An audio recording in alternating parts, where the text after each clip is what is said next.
আসসালামু আলাইকুম। আজকে আমি আপনাদেরকে আমার করলা গাছগুলো দেখাবো। দেখেন আমার করলা গাছগুলো কেমন হয়েছে। সৌদি আরবে লাগাইছি।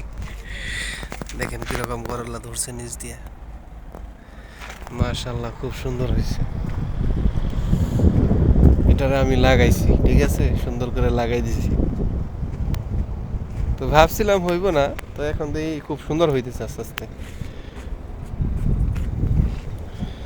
সব কিছুই করা সম্ভব যদি ইচ্ছা শক্তি থাকে, বুঝছেন, সবখানেই। তো এইখানে খুব সুন্দর হইতেছে। এই যে দেখেন করলা কত সুন্দর, একটা পোকামাকড়ও নাই, কিচ্ছু নাই, ঠিক আছে। দেখেন কত সুন্দরভাবে হইতেছে। আর এই যে সাজনা গাছ, সাজনা গাছে ফুল আসতেছে।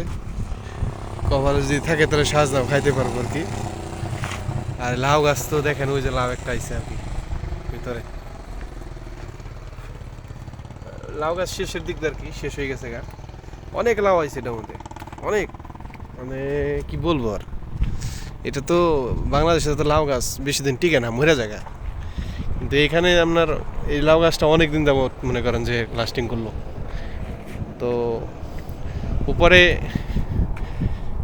গাছ উপরেও গেছে, দেখাইতেছে আপনার উপরে, যে উপরে করলা একটা গেছে, দেখেন এই যে করলা উপরে, করলা গাছ উপরে গেছে। এখানে একটু সমস্যা কি, মানে এই যে আপনার ছায়া তো বেশি, এই কারণে পাতা বাতাসে নষ্ট হয়ে যায়। প্রচণ্ড বাতাস, বাতাসের কারণে নষ্ট হয়ে যায়। পাতাগুলো একদম নরম তো। কত সুন্দর হয়েছে। তো দেখ, দোয়া করেন সবাই ভালো থাকবেন। আল্লাহ হাফিজ।